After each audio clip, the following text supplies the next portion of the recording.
Hi friends, welcome to another video. എൻ്റെ മറ്റൊരു വീഡിയോയിലേക്ക് എല്ലാവർക്കും സ്വാഗതം. ഇന്നത്തെ വീഡിയോയിൽ നമ്മൾ ഡിസ്കസ് ചെയ്യാൻ പോകുന്നത് നിങ്ങൾ തമ്പനയിൽ കണ്ടതാണ്. നമ്മൾ സാധാരണ പറയുന്ന ഒരു രീതിയാണ്, ഞാൻ വർക്ക് ചെയ്തുകൊണ്ടിരിക്കുന്ന കടയാണിത്, ഞാൻ ജനിച്ച വീടാണിത്, ഞാൻ വർഷങ്ങളായി പഠിച്ച സ്കൂളാണിത്, ഇന്നലെ ഞാൻ ചുരിദാർ വാങ്ങിച്ച ആ കടയാണിത്.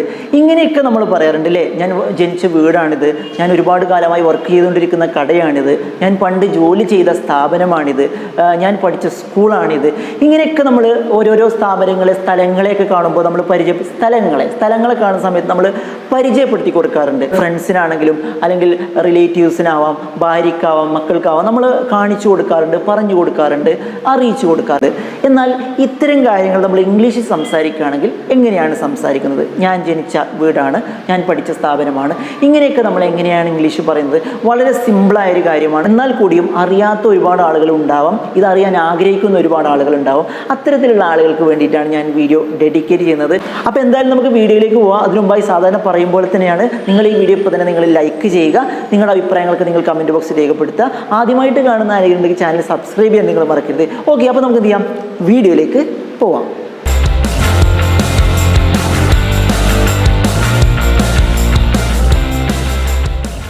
ഓക്കെ, അപ്പോൾ നമ്മൾ പറഞ്ഞു, ഞാൻ വളർന്ന ജനിച്ച വീടാണിത്, ഞാൻ പഠിച്ച സ്കൂളാണിത്, ഞാൻ വർക്ക് ചെയ്ത കമ്പനിയാണിത്, ഞാൻ ഇന്നലെ താമസിച്ച മുറിയാണിത്. ഇത് ഇംഗ്ലീഷിൽ എങ്ങനെയാണ് പറയാന്നുള്ളതാണ് നമ്മൾ ഡിസ്കസ് ചെയ്യാൻ പോകുന്നത്. ഓക്കെ, അപ്പോൾ നമുക്കറിയാം, എവിടെ എന്നുള്ളതിന് നമ്മൾ ഇംഗ്ലീഷിൽ ഉപയോഗിക്കുന്ന വാക്ക് അതൊരു പക്ഷേ എല്ലാ ആളുകൾക്കും അറിയായിരിക്കും. എവിടെ എന്നുള്ളതിന് നമ്മൾ ഇംഗ്ലീഷിൽ പറയുന്ന വേർഡ് എന്ന് പറയുന്നത് വേർ എന്നുള്ളതാണ്. വേർ എന്നുള്ളതാണ് നമ്മൾ എവിടെ എന്നുള്ളതിന് ഉപയോഗിക്കുന്നത്. വേർ ആർ യു ഗോയിങ്, നീ എവിടെയാണ് പോകുന്നത്? വേർ ആർ യു വർക്കിംഗ്, നീ എവിടെയാണ് ജോലി ചെയ്യുന്നത്? വേർ വേർ യു യെസ്റ്റർഡേ, നീ ഇന്നലെ എവിടെയായിരുന്നു? ഇങ്ങനെ നമ്മൾ എവിടെ എന്ന് പറയാൻ വേണ്ടിയിട്ട് നമ്മൾ ഉപയോഗിക്കുന്ന വേർഡാണ് വേർ. ഓക്കെ, അപ്പോൾ ഇവിടെ നമ്മൾ വേർ ഉപയോഗിച്ചിട്ട് തന്നെയാണ് ഇത്തരം കാര്യങ്ങൾ പറയുന്നത് എന്നാണ് ഞാൻ പറഞ്ഞുകൊണ്ട് വരുന്നത്. വേർ ഉപയോഗിച്ചിട്ട് തന്നെയാണ് നമ്മൾ ഇത്തരം കാര്യങ്ങൾ പറയാൻ പോകുന്നത്. ഓക്കെ, ആദ്യം നമ്മൾ ഇതിൽ പറഞ്ഞ ആ ഒരു വാചകം എന്ന് പറയുന്നത് ഞാൻ ജനിച്ച വീടാണിത്, ഞാൻ ജനിച്ച വീടാണിത്.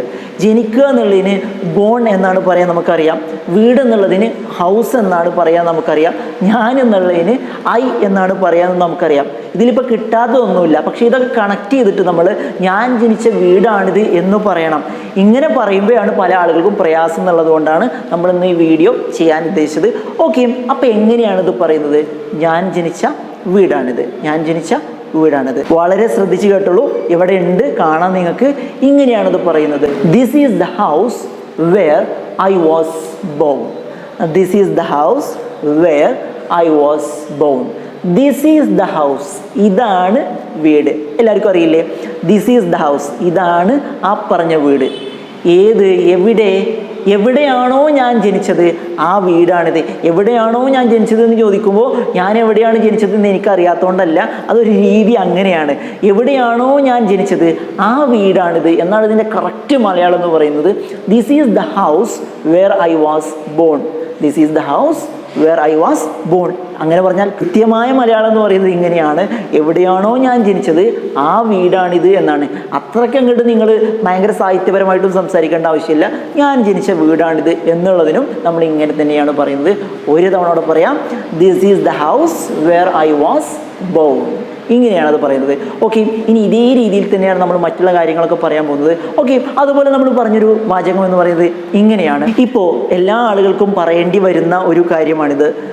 ഞാൻ വർഷങ്ങളായിട്ട് ജോലി ചെയ്തുകൊണ്ടിരിക്കുന്ന കടയാണിത്, ഞാൻ വർഷങ്ങളായിട്ട് ജോലി ചെയ്തുകൊണ്ടിരിക്കുന്ന കടയാണിത് എന്ന് പറയാം. അപ്പോൾ ലേഡീസിനാണെങ്കിൽ ജെൻസിനാണെങ്കിലും ഒക്കെ അങ്ങനെ പറയാൻ പറ്റുന്നതാണ്. അവരൊരു കടയിൽ ഒരു സ്ഥാപനത്തിൽ, കട എന്ന് ഞാൻ ഉദ്ദേശിച്ചത് സ്ഥാപനം എന്നാണ് കേട്ടോ, ഒരു സ്ഥാപനത്തിൽ ഒരുപാട് കാലമായിട്ട് അവർ വർക്ക് ചെയ്തുകൊണ്ടിരിക്കുകയാണെങ്കിൽ ഞാനിവിടെ വർഷങ്ങളായിട്ട് വർക്ക് ചെയ്തുകൊണ്ടിരിക്കുന്ന സ്ഥാപനമാണിതെന്ന് നമുക്ക് പറഞ്ഞൂടെ?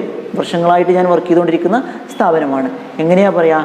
This is the shop, this is the shop where I have been working for many years. This is the shop where I have been working for many years. കുറേ വർഷങ്ങളായിട്ട് ഞാൻ വർക്ക് ചെയ്തുകൊണ്ടിരിക്കുന്ന കടയാണിത്. ഈ കടയെക്കുറിച്ച് എനിക്ക് നന്നായിട്ട് അറിയാം, ഒരുപാട് എക്സ്പീരിയൻസ് ഉള്ളതാണ് ഇവിടെ. ദിസ് ഈസ് ദ ഷോപ്പ് അല്ലെങ്കിൽ this is the company, this is the institute എന്നൊക്കെ നമുക്ക് പറയാം. നിങ്ങൾ എവിടെയാണ് വർക്ക് ചെയ്യുന്നത് അത് അങ്ങനെ ആക്കി കൊടുത്താൽ മാത്രം മതി. ഷോപ്പ് എന്നുള്ളത് എക്സാമ്പിൾ മാത്രമാണ്.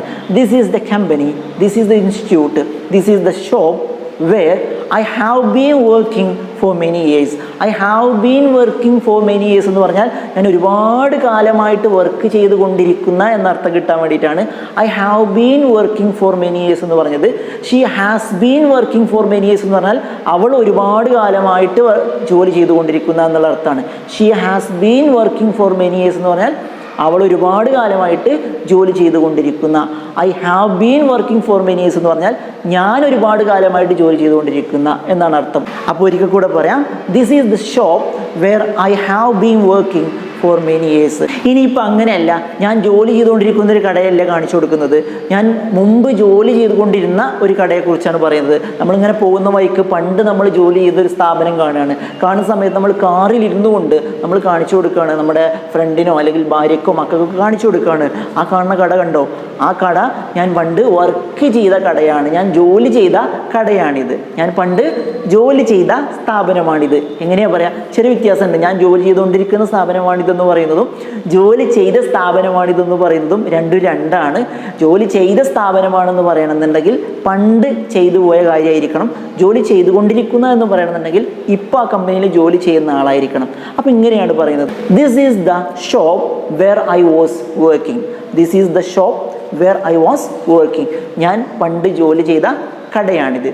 This is the shop where I was working. ഞാൻ ജോലി ചെയ്ത കടയാണിത്. ആ ഷോപ്പ് എന്നുള്ളത് മാറ്റിയിട്ട് ഇൻസ്റ്റിറ്റ്യൂട്ട് എന്നോ കമ്പനിന്നോ ഒക്കെ ആക്കാൻ പറ്റും എന്നുള്ളതാണ്. This is the company wear I was working. ഞാൻ വർക്ക് ചെയ്ത കമ്പനിയാണിത്. ഭയങ്കര കമ്പനിയായിരുന്നു ആ കാലഘട്ടത്തിൽ എന്നൊക്കെ പറയും. ഓക്കെ, അപ്പോൾ ഇങ്ങനെയാണിത് പറയുന്നത്. അതുപോലെ തന്നെ പോലീസുകാർ ഒരു പ്രതിയെ പിടിച്ചു. കുറേ കാലം ഒളിവിൽ താമസിച്ചൊരു പ്രതിയെ അവർ വളരെ സാഹസികമായി കണ്ടുപിടിച്ചു. അപ്പോൾ പോലീസുകാരൻ പറയാണ്, അവൻ ഒളിച്ചിരുന്ന ഗുഹയാണിത്, അവൻ ഒളിച്ചിരുന്ന മുറിയാണിത് എന്നൊക്കെ പറയാണ്. വേണ്ട, ഗുഹ തന്നെ ആക്കാം. അവൻ ഒളിച്ചിരുന്ന ഗുഹയാണിത് എന്ന് പറഞ്ഞിട്ട് പത്രക്കാർക്ക് കാണിച്ചു കൊടുക്കുകയാണ്. അവൻ ഒളിച്ചിരുന്ന ഗുഹയാണിത്. എങ്ങനെയാ പറയാ, this is the cave where he was hiding. This is the cave where he was hiding. Hiding എന്ന് പറഞ്ഞാൽ ഒളിച്ചിരിക്കുക എന്നുള്ള അർത്ഥമാണ് ഇവിടെ ഉദ്ദേശിച്ചത്. അതിന് മറ്റർത്ഥങ്ങളും ഉണ്ട്. Okay, this is the cave where he was hiding. അവൻ ഒളിച്ചിരുന്ന ഗുഹയാണിത്, അവൻ ഒളിച്ചിരുന്ന ഗുഹയാണിത്. This is the cave where he was hiding. ഇങ്ങനെയാണത് പറയുന്നത്. അതുപോലെ തന്നെ എങ്ങനെയോ പറയാണ്, ഞാൻ സാധനങ്ങൾ വാങ്ങിച്ചുകൊണ്ടിരുന്ന മാർക്കറ്റാണിത്. അതായത് ഇപ്പോൾ ഇവിടുന്ന് വാങ്ങുന്നില്ല, ഇവിടുന്ന് താമസമൊക്കെ മാറി വേറെ ഇങ്ങോട്ടോ പോയി. പക്ഷേ ആ മാർക്കറ്റിലേക്ക് വീണ്ടും ഒരിക്കൽ വരാൻ ചാൻസ് കിട്ടിയാൽ ഇങ്ങനെ പറയും, ഞാൻ പണ്ട് സാധനങ്ങളൊക്കെ വാങ്ങിച്ചിരുന്ന മാർക്കറ്റാണിത് എന്ന് പറയാണ്. ഞാൻ സാധനങ്ങൾ വാങ്ങിച്ചിരുന്ന മാർക്കറ്റാണിത്. പണ്ടത്തെ കാര്യമാണ് പറയുന്നത്. അപ്പോൾ എങ്ങനെയാണ് പറയുന്നത്, this is the market where I had been buying things. This is the market where I had been buying things. ഞാൻ സാധനങ്ങൾ വാങ്ങിച്ചുകൊണ്ടിരുന്ന മാർക്കറ്റാണിത്. This is the market where I had been buying things. Okay, അപ്പോൾ ഇങ്ങനെയാണ്, ഇത്തരത്തിലാണ് ഈ കാര്യങ്ങളൊക്കെ പറയുന്നത്. ഓക്കെ, അപ്പോൾ നിങ്ങൾക്ക് മനസ്സിലായിട്ടുണ്ടാകും എന്നാണ് ഞാൻ വിശ്വസിക്കുന്നത്. വളരെ സിമ്പിളായ ഒരു കാര്യമാണ്. ഒരു പാറ്റേൺ നിങ്ങൾ പഠിച്ചാൽ, ഒരു രീതി നിങ്ങൾ പഠിച്ചാൽ അതേ രീതിയിൽ തന്നെയാണ് നമ്മൾ ബാക്കിയുള്ള തരത്തിലുള്ള കാര്യങ്ങളൊക്കെ പറയുന്നത്. അതിന് ഉപയോഗപ്രദമാകുന്ന രീതിയിലുള്ള ഒരു രീതി വെച്ചിട്ടാണ് ഞാൻ ഈ വീഡിയോസൊക്കെ പറഞ്ഞു തന്നുകൊണ്ടിരിക്കുന്നത്. ഓക്കെ, അപ്പോൾ എന്തായാലും നിങ്ങൾക്ക് ഇഷ്ടപ്പെട്ടിട്ടുണ്ടാകും, മനസ്സിലായിട്ടുണ്ടാകും എന്നാണ് ഞാൻ വിശ്വസിക്കുന്നത്. എന്തായാലും നിങ്ങൾ ലൈക്ക് ചെയ്യുക, നിങ്ങളുടെ അഭിപ്രായങ്ങളൊക്കെ നിങ്ങൾ എന്ത് ചെയ്യാം, കമൻറ്റ് ബോക്സിൽ രേഖപ്പെടുത്താൻ നിങ്ങൾ മറക്കരുത്. ആദ്യമായിട്ട് കാണുന്ന ആരെങ്കിലും ഉണ്ടെങ്കിൽ മറക്കണ്ട, ചാനലൊന്ന് സബ്സ്ക്രൈബ് ചെയ്യുക. മറ്റൊരു യൂസ്ഫുൾ ആയ വീഡിയോയുമായി നമുക്ക് വീണ്ടും